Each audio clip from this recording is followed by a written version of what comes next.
So the big story today, I'm going to tell you exactly how this is all going to play out. So nothing's going to happen.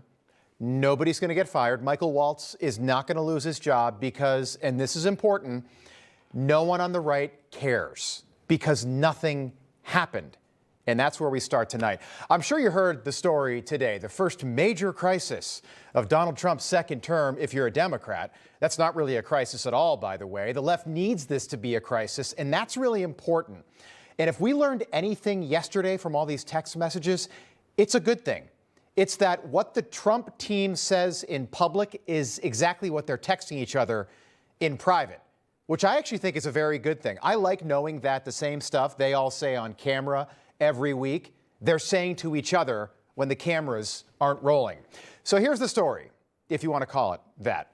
18 people, 7 of the most senior Trump officials in his administration, Michael Waltz, J.D. Vance, Marco Rubio, Pete Hegseth, John Ratcliffe, Tulsi Gabbard, and Stephen Miller were all on a group text using an approved encrypted app called Signal, talking about upcoming strikes on Houthi rebels in Yemen. And somehow, of all people, Jeffrey Goldberg of Atlantic Magazine, maybe the most anti-Trump reporter in the country, the man who made up the suckers and losers story, was inadvertently added to that group chat.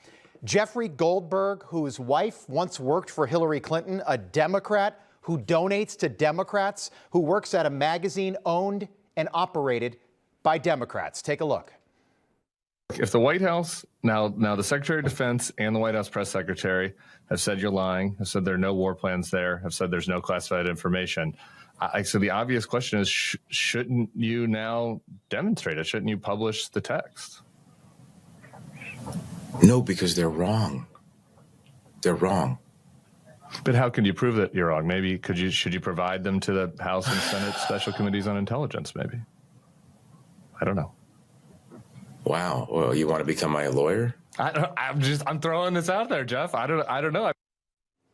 Okay, Democrats right there. Goldberg writing yesterday in The Atlantic, the Trump administration accidentally texted me its war plans. I didn't think it could be real. Then the bombs started falling. White House Press Secretary Caroline Leavitt responding to those claims this morning, tweeting that no war plans were discussed, no classified material was sent to the thread, and that the Houthi strikes were successful and effective. Terrorists were killed, and that's what matters most to President Trump. But Democrats have been waiting for this moment for the last 65 days. Finally, a moment to try to attack Donald Trump and the administration. But don't be fooled by the spin today. Nothing really happened here. I don't care if some Republicans are saying this is a really bad thing. It's not, and I'm going to explain. The mission was a success. Nobody got hurt except the Houthis.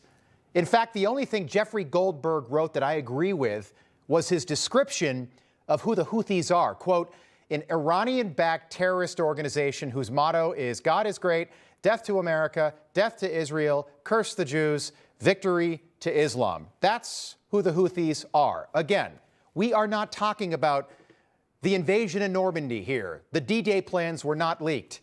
This was not the Manhattan Project. This wasn't the raid on bin Laden. But if you are the dishonest media who have been foaming at the mouth for any reason to attack the new administration, this was their chance to try and make this whole thing into a much bigger story than it really is. MSNBC writing that Team Trump's group chat debacle is an advertisement to America's enemies. His first administration was sloppy with America's secrets. His second is even worse. Wow, MSNBC, you really got him there. PBS, war plan security breach is a danger that must be investigated. The Guardian, outrage after White House accidentally text journalist war plans, huge screw up. The Economist, a shambolic leak reveals Team Trump's contempt for allies, and this on MSNBC and CNN throughout the day today. It is so stunning and so incompetent and so dangerous in terms of the planning for this operation and who might have been on this text chain. This is another example of carelessness, sloppiness, and a crowd that's not ready for prime time. This is so utterly ridiculous. It's not only a national embarrassment, this is a national emergency. Add a journalist from The Atlantic instead. mark my words, this is a one-day story. On Capitol Hill today, it was the exact same thing. Foaming at the mouth, utter contempt and outrage from Democrats after 4 years of Joe Biden and everyone on the left looking the other way. How dare someone make an honest mistake?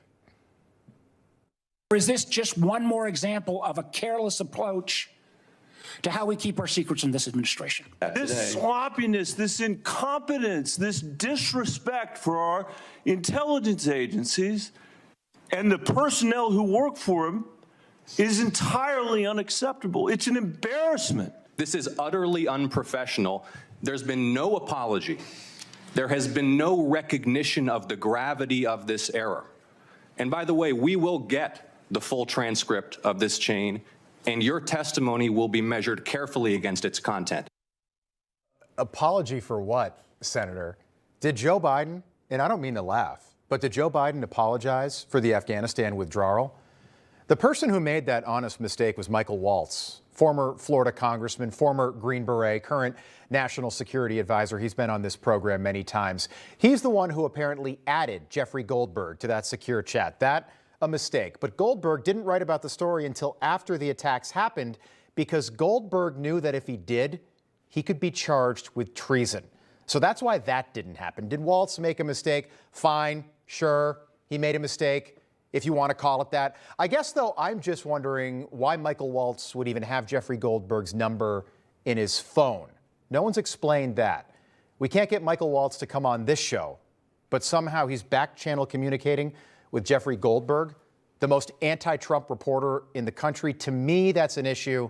That's very odd, and that's got to be explained. I got a lot of numbers in my phone. I've got media people, politicians, prominent politicians. I don't have Kamala Harris's number. I don't have Elizabeth Warren's number. I don't have Joe Scarborough's number. But somehow Michael Waltz claims that he doesn't know how Jeffrey Goldberg got his number.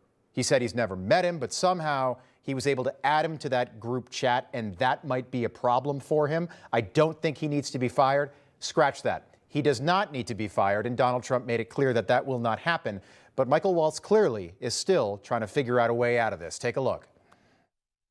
There's a lot of journalists in this city who have made big names for themselves, making up lies about this president, whether it's the Russia hoax or making up lies about Gold Star families. And this one in particular, I've never met, don't know, never communicated with, and we are looking into and reviewing how the heck he got into this room. But I'll tell you what, the world owes President Trump a favor.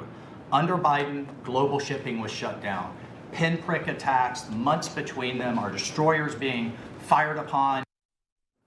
So clearly Michael Waltz knows that he made a mistake here. He owns it. That's something that nobody in the Biden administration did over the last 4 years. We invited him on tonight to talk about what happened. I would like to know why he has Jeffrey Goldberg's number. I'd like an answer to that question. The New York Times today writing, who is Jeffrey Goldberg? The editor mistakenly added to the Signal chat, which again is just so dishonest. They are not only pretending that Jeffrey Goldberg is somehow a victim here, but they're also pretending that they don't know who he is, which obviously is fake.